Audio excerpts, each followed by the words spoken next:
എന്താണ് അപ്സ്കില്ലിംഗ്? നമുക്ക് എല്ലാവർക്കും ഉള്ള ഡൗട്ടാണ് എന്താണ് അപ്സ്കില്ലിംഗ്. ഞാനൊരു സിമ്പിളായിട്ട് ഒരു എക്സാമ്പിൾ പറഞ്ഞിട്ടാണ്. നമ്മളിപ്പോൾ നോർമലി ഒരു സിവിൽ എഞ്ചിനീയറിംഗ് കഴിഞ്ഞ ആൾ, അല്ലെങ്കിൽ ഒരു മെക്കാനിക്കൽ എഞ്ചിനീയറിംഗ് കഴിഞ്ഞ ആൾ, അല്ലെങ്കിൽ ഇലക്ട്രിക്കൽ എഞ്ചിനീയറിംഗ് കഴിഞ്ഞ ആൾ, അതായത് എഞ്ചിനീയറിംഗ് കഴിഞ്ഞ് നമ്മൾ പ്രൈമറി ഒരു ജോലിക്ക് പോകും. അതായത് നമ്മൾ പഠിച്ച എഞ്ചിനീയറിംഗ് ക്വാളിഫിക്കേഷനൊക്കെ വെച്ചിട്ട് നമുക്ക് കിട്ടാവുന്ന ഏറ്റവും മിനിമം വേജസിൽ, അതായത് ഏറ്റവും മിനിമം സാലറിയിൽ നമ്മളൊരു കമ്പനിയിൽ ജോലിക്ക് കയറാം. നമുക്ക് എക്സ്പീരിയൻസ് കാര്യങ്ങളൊന്നുമില്ല, ആ മിനിമം സാലറിയിൽ നമ്മൾ ജോലിക്ക് കയറുകയാണ്. അപ്പോൾ ജോലിക്ക് കയറുന്ന സമയത്ത് നമുക്ക് ഏറ്റവും വലിയ പ്രശ്നം എന്ന് പറഞ്ഞാൽ നമ്മൾ പഠിച്ചത് ഒരു ഹൈ റേഞ്ചുള്ള ഒരു പ്രൊഫൈലുള്ളൊരു പ്രൊഫഷണൽ കോഴ്സാണ്, അല്ലെങ്കിൽ ബിടെക് എന്ന് പറയുന്നത്, അല്ലെങ്കിൽ ഡിപ്ലോമ പറഞ്ഞ കോഴ്സാണ്, പ്രൊഫഷണൽ കോഴ്സാണ്. പക്ഷേ അത് പഠിച്ചിറങ്ങി കഴിഞ്ഞിട്ട് നിങ്ങൾക്ക് വേണ്ടത്ര വില കിട്ടാത്ത രീതിയിലുള്ള പേയ്മെൻറ്റ്, സാലറി, അതായത് സാലറി ഓറിയൻറ്റഡ് ആയിട്ടുള്ള ജോബായിരിക്കും നിങ്ങൾക്ക് കിട്ടുന്നുണ്ട് അല്ലേ. അപ്പോൾ ഈ ഒരു പോരായ്മ പരിഹരിക്കാൻ വേണ്ടിയിട്ട് നമുക്ക് കുറച്ച് കാലങ്ങളായിട്ട് നമ്മുടെ ഒരു സൊസൈറ്റിയിൽ ബിൽഡപ്പ് ചെയ്ത് വന്ന ഒരു അഡീഷണൽ ഫീച്ചറാണ് അപ്സ്കില്ലിംഗ് എന്ന് പറഞ്ഞത്. അതായത് നമ്മളിപ്പം പഠിച്ചുകൊണ്ടിരുന്ന അല്ലെങ്കിൽ പഠിച്ച് കഴിഞ്ഞ ബിടെക് സെഷൻ അല്ലെങ്കിൽ ഡിപ്ലോമ സെഷൻസ്, ഇപ്പോൾ സിവിൽ എഞ്ചിനീയറിംഗ് പറയുകയാണെങ്കിൽ അതിനകത്ത് നിങ്ങൾക്ക് ഏതെങ്കിലും ഒരു ഫീൽഡിലേക്ക്, സിവിൽ എഞ്ചിനീയർ എനിക്കൊന്ന് 8 സെമസ്റ്ററിൽ നമ്മൾ പഠിക്കുന്നതിനകത്ത് ഒരു സിമ്പിളായിട്ട് ഒറ്റ സെമസ്റ്ററിനകത്ത് വന്നൊരു ടോപ്പിക്കാണ് ക്വാണ്ടിറ്റി സർവേയിങ്. നിങ്ങൾ പഠിക്കുന്ന സമയത്ത് ആ ഒരു സെഷൻ നമുക്ക് അത്ര വലിയ ഇമ്പോർട്ടൻസ് ഒന്നും കണ്ടിട്ടുണ്ടല്ലോ, പക്ഷേ ആ ഒരു സെഷന് വലിയ രീതിയിൽ പ്രാധാന്യം ഇപ്പോൾ ഉണ്ട് മാർക്കറ്റിൽ. നല്ല ഹൈ പേയിങ് കരിയർ തരുന്ന ഒരു ജോബ് ഓപ്പർച്യൂണിറ്റിയാണ് ക്വാണ്ടിറ്റി സർവേയർ എന്ന് പറഞ്ഞത്. ഈ ക്വാണ്ടിറ്റി സർവേൻ്റെ ഇമ്പോർട്ടൻസ് നമുക്ക് ഓൾറെഡി മനസ്സിലായി കാണും. കാരണം നമ്മൾ എൻട്രിയിൽ കോഴ്സ് തുടങ്ങി ഇത്രയും കാലഘട്ടത്തിന് ഏകദേശം 40ഓളം പ്ലേസ്മെൻറ്റ്സ് നമുക്ക് ആ ഫീൽഡിൽ കിട്ടി. അതായത് എൻട്രിയിൽ കോഴ്സ് പഠിച്ചിറങ്ങി 40ഓളം ആളുകൾ ക്വാണ്ടിറ്റി സർവേയിങ്ങിൽ ഹൈ പേയിങ് സാലറിയിൽ ഇന്ത്യയിലും പുറത്ത് വിദേശത്തുമായിട്ട് ജോലിക്ക് കയറി കഴിഞ്ഞു. അപ്പോൾ അത്രയും ഇമ്പോർട്ടൻസ് ഉണ്ട് ഈ അപ്സ്കില്ലിംഗ് എന്ന് പറയുന്ന കാര്യത്തിന്. അതായത് നമ്മൾ പഠിച്ചിറങ്ങിയ കോഴ്സിനകത്ത് നമുക്ക് കിട്ടുന്ന സാലറി ഏറ്റവും മിനിമം. കാരണം നാട്ടിൽ നിങ്ങൾക്ക് ഡിഫറൻഷ്യേറ്റ് ചെയ്യാൻ വേറെ കാര്യങ്ങളൊന്നുമില്ല. അതായത് നിങ്ങളുടെ കൂടെ പഠിച്ചിറങ്ങിയ 60 പേര് അല്ലെങ്കിൽ 50 പേര്, അതുപോലെ തന്നെ കേരളത്തിലെ ഒട്ടനേകം കോളേജ് പഠിച്ചിറങ്ങിയ 50 പേരും സെയിം കോഴ്സാണ് പഠിക്കുന്നത്. സിവിൽ എഞ്ചിനീയറിംഗ് സെയിം കോഴ്സാണ് പഠിക്കുന്നത്, അല്ലെങ്കിൽ മെക്കാനിക്കൽ എഞ്ചിനീയറിംഗ് സെയിം കോഴ്സാണ് പഠിക്കുന്നത്. പക്ഷേ അതിനകത്ത് നിങ്ങൾക്ക് എന്തെങ്കിലും അഡീഷണൽ ഫീച്ചർ നിങ്ങളുടെ കയ്യിലുണ്ടെങ്കിൽ, അല്ലെങ്കിൽ അഡീഷണൽ ടാലൻറ്റ് അല്ലെങ്കിൽ അഡീഷണൽ ക്വാളിഫിക്കേഷൻ നിങ്ങളുടെ കയ്യിലുണ്ടെങ്കിൽ അവിടെ നിങ്ങൾക്കൊരു ഇമ്പോർട്ടൻസ് ഉണ്ട് അല്ലേ. അതാണ് ഈ അപ്സ്കില്ലിംഗ് കൊണ്ടുള്ള ഗുണം. അപ്സ്കില്ലിംഗ് കോഴ്സസ് എന്തുകൊണ്ടും ഗുണമെന്നുള്ള രീതിയിൽ നൽകും. പ്രൈവറ്റ് സെക്ടർ ജോബിനകത്ത് എന്തായാലും നിങ്ങൾക്ക് സ്പെഷ്യലൈസേഷൻ ഇമ്പോർട്ടൻ്റ് ആണ്. നിങ്ങൾ എന്തെങ്കിലും ഫീൽഡിൽ സ്പെഷ്യലൈസേഷൻ ഉണ്ടെങ്കിൽ നിങ്ങൾക്ക് ആ ഒരു സ്ക്രൂട്ടനിങ് സമയത്ത് തന്നെ, അതായത് നിങ്ങളുടെ CV ഏതെങ്കിലും കമ്പനിയിൽ അയച്ചു കഴിഞ്ഞാൽ അവർ സ്ക്രൂട്ടനിങ് ചെയ്യുന്ന സമയത്ത് തന്നെ നിങ്ങളുടെ CV സെലക്ട് ആവാനുള്ള ചാൻസ് വളരെ കൂടുതലാണ്. ഓക്കെ, അപ്പോൾ ഞാൻ പറഞ്ഞു വന്ന കാര്യങ്ങൾ നമുക്ക് എല്ലാ ഫീൽഡിലും, അതായത് എഞ്ചിനീയറിംഗ് ഫീൽഡിലും അപ്സ്കില്ലിംഗ് ജോബ്സ് ഇപ്പോൾ എൻട്രിയിൽ സ്റ്റാർട്ട് ചെയ്ത് കഴിഞ്ഞു. സിവിൽ തുടങ്ങിയ കാര്യം ക്വാണ്ടിറ്റി സർവേ നിങ്ങൾക്കറിയാം, ഓൾറെഡി 40ഓളം പ്ലേസ്മെൻറ്റ്സ് നമ്മൾ കൊടുത്തു കഴിഞ്ഞു. MEP ഡിസൈൻ, അതായത് ഇലക്ട്രിക്കൽ അല്ലെങ്കിൽ മെക്കാനിക്കൽ എഞ്ചിനീയറിംഗ് കഴിഞ്ഞ ആളുകൾക്ക് മെക്കാനിക്കൽ ഇലക്ട്രിക്കൽ പ്ലംബിംഗ് എന്നാണ് അതിൻ്റെ ഡിസൈൻ സെക്ഷൻ്റെ അകത്തേക്ക് നമുക്ക് അതിൻ്റെ കോഴ്സും കാര്യങ്ങളൊക്കെ കൊടുക്കുന്നുണ്ട്. ഓക്കെ, നമുക്ക് ക്ലാസ്സസും കാര്യങ്ങളൊക്കെ അറേഞ്ച് ചെയ്തിരിക്കുന്നത് ഇന്ത്യയിൽ നിന്ന് പുറത്താണ്, അതായത് കംപ്ലീറ്റ്ലി ഔട്ട് ഓഫ് കൺട്രിയാണ്. അതായത് നമുക്ക് ലൈവ് പ്രൊജക്റ്റാണ് നമുക്ക് ആ ഒരു സ്റ്റഡി മെറ്റീരിയലായിട്ട് നിങ്ങൾക്ക് തരുന്നത്. അതായത് ഒരു ഫീൽഡിനകത്ത് നിങ്ങൾക്ക് അവിടെ നടക്കുന്ന കാര്യങ്ങൾ നിങ്ങളെ കൊണ്ട് ചെയ്യിപ്പിക്കുക.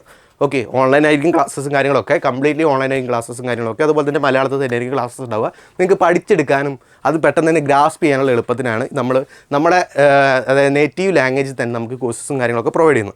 ഓക്കെ, അത് കോഴ്സസും കാര്യങ്ങളൊക്കെ live projects from middle east ഒക്കെയാണ് വരുന്നത്. അതായത് കംപ്ലീറ്റ്ലി മിഡിൽ ഈസ്റ്റ് കൺട്രീസിൽ നടക്കുന്ന വർക്ക്, അതായത് ഇപ്പോൾ ക്വാണ്ടിറ്റി സർവേയിങ് ആയിക്കോട്ടെ, MEP ആയിക്കോട്ടെ, ഇനി മറ്റ് എഞ്ചിനീയറിംഗ് ഫീൽഡുകൾക്ക് മെക്കാനിക്കൽ, ഇലക്ട്രിക്കൽ, ഇലക്ട്രോണിക്സ് ഒക്കെ കഴിഞ്ഞാൽ സിവിൽ എഞ്ചിനീയറിംഗ് ഒഴികെ ബാക്കിയുള്ള എഞ്ചിനീയറിംഗ് ഫീൽഡുകൾക്ക് പറ്റിയൊരു കോഴ്സാണ് നമ്മൾ ഓയിൽ ആൻഡ് ഗ്യാസ് കോഴ്സ് എന്ന് പറഞ്ഞാൽ നമുക്ക് നോർമലി നമ്മുടെ നാട്ടിലൊക്കെ കാണുന്ന ഒരുപാട് ഓയിൽ ആൻഡ് ഗ്യാസ് കോഴ്സസ് ഉണ്ട്. NDT കോഴ്സസ് ഉണ്ടാവും, നോൺ ഡിസ്ട്രക്റ്റീവ് കോഴ്സസ് ഉണ്ടാവും, അല്ലെങ്കിൽ QA/QC കോഴ്സസ് ഉണ്ടാവും. അതൊക്കെ ഒരു session of oil and gas കോഴ്സാണ്. നമ്മൾ കൊടുക്കുന്ന കോഴ്സ് എന്ന് പറഞ്ഞാൽ അത് ഏറ്റവും ടോപ്പ് മോസ്റ്റ് പ്രോസസ്സിൽ, അതായത് 10-15 വർഷം കൊണ്ട് ഏറ്റവും ടോപ്പ് മോസ്റ്റ് പൊസിഷനിലേക്ക് എത്താൻ പറ്റുന്ന രീതിയിലുള്ള കരിയർ ഗ്രോത്ത് ഉണ്ടാകുന്ന കോഴ്സസാണ്. ഓക്കെ, അതും നമുക്ക് ട്രെയിനിങ് തരുന്നത് അവിടെ വർക്ക് ചെയ്യുന്ന ഓയിൽ ആൻഡ് ഗ്യാസ് ഫീൽഡിൽ വർക്ക് ചെയ്യുന്നത്, അതായത് ഇന്ത്യയിൽ മാത്രമല്ല അതായത് മിഡിൽ ഈസ്റ്റ്, അതുപോലെ തന്നെ ഗൾഫ് കൺട്രീസിലും അമേരിക്കയിലും യൂറോപ്പിലും ഒക്കെ വർക്ക് ചെയ്യുന്ന ആളുകളാണ് നമുക്ക് ക്ലാസ്സസും കാര്യങ്ങളൊക്കെ അറേഞ്ച് ചെയ്തിരിക്കുന്നത്. അതും പ്യുവർലി മലയാളം ലാംഗ്വേജിലേക്കും ക്ലാസ്സസ് ഉണ്ടാവുക. നിങ്ങൾക്ക് കറക്റ്റായിട്ട് മനസ്സിലാക്കുന്ന രീതിയിൽ എല്ലാ ഡീറ്റെയിൽസും അവർ പറഞ്ഞു തരുകയും ചെയ്യും. എല്ലാ കാര്യങ്ങളും ആ ഒരു ലൈവ് പ്രൊജക്റ്റ് വെച്ചിട്ടാണ് അവർ എക്സ്പ്ലെയിൻ ചെയ്തിരുന്നതൊക്കെ. ഓക്കെ, അപ്പം അതുപോലെ തന്നെ പ്ലേസ്മെൻറ്റ് മെൻറ്റർഷിപ്പ് ഉണ്ടാവും. പ്ലേസ്മെൻറ്റ് അസിസ്റ്റൻസ്, നമ്മൾ ഏറ്റവും കൂടുതൽ പറഞ്ഞ കാര്യമാണ് പ്ലേസ്മെൻറ്റ് അസിസ്റ്റൻസ്. നമുക്ക് എന്താ പറയുക, ഫീൽഡിൽ വരുന്ന സമയത്ത്, അതായത് നമ്മളിപ്പോൾ കോഴ്സ് പഠിച്ചുകൊണ്ടിരിക്കുന്ന സമയത്ത് തന്നെ നമുക്ക് ആദ്യം തരുന്ന സെഷൻ എന്ന് പറഞ്ഞാൽ HR സെഷൻ തരും. ഓക്കെ, അതായത് ഇൻ്റർവ്യൂ എങ്ങനെ രീതിയിൽ അറ്റൻഡ് ചെയ്യണം. അതുപോലെ തന്നെ CV സെഷൻസ്, CV പ്രിപ്പറേഷൻ. നമുക്കറിയാം ഒരു കമ്പനിയിലേക്ക് നിങ്ങളെ സെലക്ട് ചെയ്യുന്ന ഫസ്റ്റ് ക്രൈറ്റീരിയ എന്നാൽ നിങ്ങളുടെ റെസ്യൂമേ ആയിരിക്കും, അല്ലെങ്കിൽ ബയോഡാറ്റ ആയിരിക്കും, CV ആയിരിക്കും. ഓക്കെ, അപ്പോൾ ഈ സാധനം എങ്ങനെ പ്രിപ്പയർ ചെയ്യണം എന്നുള്ള ക്ലാസ്സസ് നിങ്ങൾക്ക് ഫസ്റ്റ് തന്നെ തരും. അതായത് നമ്മൾ കോഴ്സ് തുടങ്ങുന്നതിന് മുമ്പ് തന്നെ ഈ 3 സ്ട്രക്ചർഡ് ആയിട്ടുള്ള കോഴ്സിനകത്തും ആദ്യം ചെയ്യുന്ന കാര്യം CV പ്രിപ്പറേഷനാണ്. അത് കഴിഞ്ഞിട്ട് നിങ്ങളുടെ HR ഇൻ്റർവ്യൂവിൽ എങ്ങനെ അറ്റൻഡ് ചെയ്യണം എന്നുള്ള കാര്യം നിങ്ങൾക്ക് പ്രോപ്പറായിട്ട് പറഞ്ഞു തരും. ഈ 2 സെഷനും കഴിഞ്ഞതിന് ശേഷമാണ് നമ്മൾ ആ ഒരു സിലബസിനകത്തേക്ക് കടക്കുള്ളൂ പഠിപ്പിക്കാനുള്ളത്. ഓക്കെ, അപ്പോൾ അത്രയും കോൺഫിഡൻ്റ് ആയിട്ടാണ് നമ്മളെ സ്റ്റുഡൻസിനെ അറേഞ്ച് ചെയ്യുന്നത്. അതുപോലെ തന്നെ ഇൻഡസ്ട്രിയിൽ വരുന്ന എല്ലാ ജോബ് ഓപ്പർച്യൂണിറ്റീസും നിങ്ങളുടെ കയ്യിലേക്ക് എത്തിക്കാൻ വേണ്ടിയിട്ട് നമുക്ക് പ്ലേസ്മെൻറ്റ് കോർഡിനേറ്റേഴ്സും കാര്യങ്ങളൊക്കെ ഉണ്ട്. അത് നിങ്ങൾക്ക് ജസ്റ്റ് ഒന്ന് അപ്ലൈ ചെയ്തിട്ടാൽ മാത്രം മതി. ഓക്കെ, എല്ലാ വേക്കൻസീസ് നിങ്ങളുടെ മുമ്പിലേക്ക് എത്തിക്കാൻ നമ്മളെടുത്ത ആളുകളുണ്ട്. ഓക്കെ, അപ്പോൾ തന്നെ പ്ലേസ്മെൻറ്റ് അസിസ്റ്റൻസ് മോക്ക് ഇൻ്റർവ്യൂസും കാര്യങ്ങളൊക്കെ ഉണ്ടാവും. അതായത് ഇൻ്റർവ്യൂ സെഷൻസ് എങ്ങനെ അറ്റൻഡ് ചെയ്യണം, എങ്ങനെ ടാക്കിൾ ചെയ്യണം, അതുപോലെ തന്നെ എന്തെങ്കിലും ഒരു സജഷൻസും കാര്യങ്ങളൊക്കെ വേണമെങ്കിൽ നമുക്ക് അതിൻ്റെ എക്സ്പെർട്സും കാര്യങ്ങളൊക്കെ നിങ്ങൾക്ക് എല്ലാ ഡീറ്റെയിൽസും നിങ്ങൾക്ക് പറഞ്ഞു തരുന്നതായിരിക്കും. ഓക്കെ, അപ്പം ഇതിനെപ്പറ്റി എന്തെങ്കിലും ഡീറ്റെയിൽസ് അറിയണമെന്നുണ്ടെങ്കിൽ, അതായത് നിങ്ങൾ എഞ്ചിനീയറിംഗ് ഫീൽഡാണ് പഠിച്ചിരിക്കുന്നത്, അല്ലെങ്കിൽ എഞ്ചിനീയറിംഗ് ഫീൽഡ് കഴിഞ്ഞു, നിങ്ങളിപ്പോഴും ആ ബേസിക് സാലറി നിങ്ങളുടെ നാട്ടിൽ സെറ്റിൽ ആവാനാണ് ഉദ്ദേശിക്കുന്നതെങ്കിൽ ഈ വീഡിയോ നിങ്ങൾക്ക് സ്കിപ്പ് ചെയ്യാം. അല്ലെങ്കിൽ അതായത് നിങ്ങളുടെ ലൈഫിൽ എന്തെങ്കിലും ചേഞ്ച് കൊണ്ടുവരണം, അല്ലെങ്കിൽ ഒരു അപ്സ്കില്ലിങ് ചെയ്തിട്ട് നിങ്ങൾ ഹൈ പേയിങ് കരിയറിലേക്ക് മാറണമെന്നുണ്ടെങ്കിൽ ഈ ഒരു കോഴ്സസ് നിങ്ങൾക്ക് കൺസിഡർ ചെയ്യാൻ പറ്റും. ഓക്കെ, സിവിൽ എഞ്ചിനീയറിംഗ് കഴിഞ്ഞവർക്ക് ക്വാണ്ടിറ്റി സർവേയിങ് അല്ലെങ്കിൽ ഇലക്ട്രിക്കൽ മെക്കാനിക്കൽ ആണെങ്കിൽ MEP ഡിസൈൻ കോഴ്സ്, ഇനി അല്ലെങ്കിൽ ഏതെങ്കിലും ടെക്നിക്കൽ ബാക്ക്ഗ്രൗണ്ടിലുള്ള ആളുകളെങ്കിൽ ഓയിൽ ആൻഡ് ഗ്യാസ് ഡിസൈൻസ് പറ്റും. ഓക്കെ, അപ്പോൾ ഇതിൻ്റെയൊക്കെ ഫോമും കാര്യങ്ങളൊക്കെ ഞാൻ ഡിസ്ക്രിപ്ഷനിൽ കൊടുക്കാം. ഓരോന്നിൻ്റെ സെപ്പറേറ്റ് ഫോം ഉണ്ടാവും. ഓയിൽ ആൻഡ് ഗ്യാസിന് ഉണ്ടാവും, അതുപോലെ തന്നെ ക്വാണ്ടിറ്റി സർവേയിങ് ഉണ്ടാവും, MEP ഡിസൈൻ്റെ ഒക്കെ കോഴ്സസ് ഉണ്ടാവും. ഓക്കെ, ഈ ഫോം കറക്റ്റായിട്ട് ഫില്ല് ചെയ്യുക. നിങ്ങളുടെ ഡീറ്റെയിൽസും കാര്യങ്ങളൊക്കെ എൻ്റർ ചെയ്ത് കഴിഞ്ഞാൽ നമ്മുടെ അക്കാദമിക് കൗൺസിലേഴ്സ് വിളിച്ചിട്ട് നിങ്ങൾക്ക് എന്താണ് നിങ്ങൾക്ക് ക്ലാരിറ്റി ചെയ്യേണ്ട കാര്യങ്ങൾ, അതിന് ഫ്രീ സ്ട്രക്ചർ ആണോ, അല്ലെങ്കിൽ കോഴ്സിൻ്റെ ഡ്യൂറേഷൻ ആണോ, എത്ര കാലം എടുക്കും ഇത് പഠിച്ചിറങ്ങാനാണോ, എനിക്ക് സ്കോപ്പ് എവിടേക്കാണോ, എന്ത് കാര്യങ്ങളുണ്ടെങ്കിലും നിങ്ങൾക്ക് അവരോട് ചോദിക്കാവുന്നതാണ്. അപ്പോൾ അടുത്തൊരു വീഡിയോ കാണാം. Thank you.